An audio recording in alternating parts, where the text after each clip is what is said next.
Ке зборуваме за, како што и веќе најавивте, Диа кампот, кој што е едукативен, бесплатен и наменет за деца и млади со диабетес тип 1. Инаку, овој камп ќе се одржи во Михајлово Кавадарци од 21 до 24 следниот месец, а по трети пат е организиран од Сојузот на Сдруженија на лица со диабетес во Македонија. Деталите на оваа тема ќе ги дознаеме во продолжение од нашиот соговорник Јовица Симоновски, кој што е координатор за дигитализација и информации при овој сојуз. Добро утро и добродојдовте во утринската на Телма. До одржување на кампот, кој што го споменавме, преостанува малку повеќе од еден месец. Ајде да објасниме кој се може да учествува, односно да се пријави за учество на овој камп. Прво ви благодарам на тоа што ја опфаќате оваа тема во вашата утринска програма на телевизија Телма и ви благодарам на поканата. Кампот, како што кажавте, се одржува од 21 до 24 август во Михајлово Кавадарци. Сместувањето ќе биде во одмаралиштето во Михајлово. Тоа е едно одлично место во природа, каде што ќе можеме да се дружиме, да се забавуваме, да учиме за живот со диабетес, да учиме за новите технологии и така натаму. Ќе може да учествуваат сите лица, млади деца и млади со диабетес тип 1 од 14 до 21 година, сите кои што се носители на сензори, односно кои што носат сензор и се покриени од државата, од Министерството за здравство. Пожелно е да имаат инсулинска пумпа, меѓутоа не е тоа е еден од критериумите. Ќе бидат опфатени многу теми, како што веќе напоменав, меѓутоа ние очекуваме да има што повеќе пријави, затоа што има уште малце време, така да ја упатуваме апел до сите лица и млади со диабетес тип 1 да се пријават, ќе имаат што да научат, ќе имаат што да видат, да се запознаат со лица кои што се соочуваат со исти или слични проблеми на нивна возраст и тоа ќе значи за сите многу. Споменавме дека кампот ќе биде од едукативен карактер. Дали тоа значи дека ќе вклучите и медицински лица или можеби представници на институциите кои што ќе им дадат практични совети и насоки на децата и младите со цел да се олесни нивното секојдневие? Да, ќе има медицински лица, ќе има ендокринолози од клиниката за ендокринологија, ќе има медицински работници и генерално медицински работници кои што постојано и секојдневно работа со лица со диабетес. Затоа и велам дека меѓутоа нема да биде све едукативен карактер. Ние не сакаме да се чувствуваат децата дека доаѓаат на предавање. Сакаме да се чувствуваат дека ќе дојдат на место каде што ќе научат многу, каде што ќе запознаат другари, пријатели, кои што ќе се соочат со слични животни приказни и тоа значи многу за нив. Јас и одлично искуство знам. И затоа велам, значи, освен тоа што ќе има предавања, ќе имаме и забавен дел, ќе има физичка активност, ќе има работилници за тоа како да го менеджираат подобро шеќерот, како да се справа со новите технолошки откритија во оваа област, со CGM сензорите, со инсулинските пумпи и така натаму. Меѓутоа, ќе има и забава, ќе има и дружење, ќе има вечерни активности. Генерално ќе биде добро за секој млад човек со диабет тип 1. Бидејќи веќе ги споменавме сензорите, ќе потсетиме дека тие како бесплатни беа набавени за прв пат во 2023 година, кога беа обезбедени 650 сензори за децата со диабет тип 1, бремените жени и лицата со слепило. Каков е сега опфатот во моментот? Опфатот е нешто подобрен во однос на 2023 година. Сега опфатени се 800 лица со диабетес тип 1.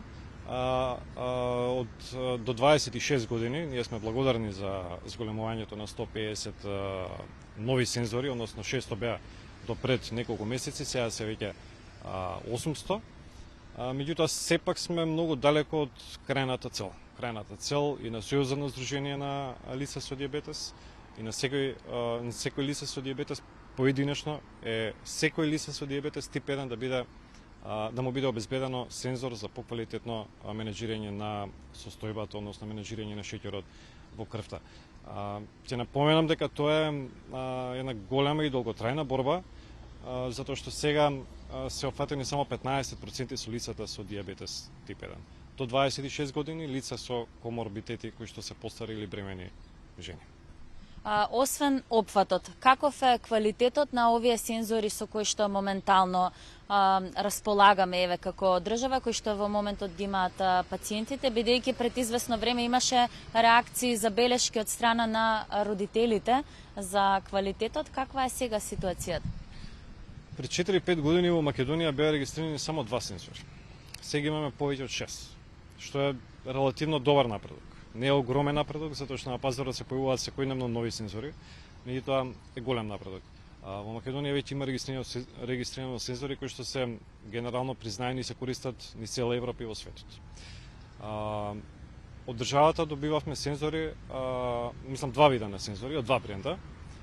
Имаше поплаки во минатиот период, имаше поплаки на наша адреса во Сојузот, се обратува и родители и лица со дијабетес. Ние во тоа време контактиравме со Министерството за здравство и со здравствените власти и сме благодарни што се воведоа одредени промени. Еве сега во новиот тендер влезе уште еден трет сензор, кој што е еден од поквалитетните, можем да кажем, иако се уште немам искуство со него, премногу е рано да говориме. Меѓутоа, пораката што би сакал да упатаме дека не секогаш критериумите кои што се поставуваат при тендерите треба да бидат најевтините сензори. Треба да бидат понекогаш и неквалитетните. Во нашиот неформален разговор пред ова линковско вклучување ми споменавте дека пред 5 години и самиот сте диагностициран со дијабет тип 1. Каков беше патот до самото диагностицирање? Дали имаше лутање низ лавиринтите во јавното здравство? Мојата лична приказна е интересна и трагична во исто време. Најинтересно е тоа, а во исто време најтрагично е тоа што јас самиот се диагностицирав дијабетес. Симптомите трае од прилика 5-6 месеци.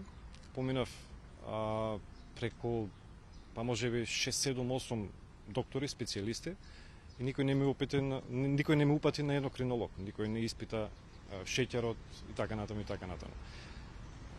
Тоа само по себе говори дека системот во Македонија не функционира онака како што треба. Кога едно лице сам ќе си диагностицира, па после само доктор ќе му потврди, значи дека нешто не чини.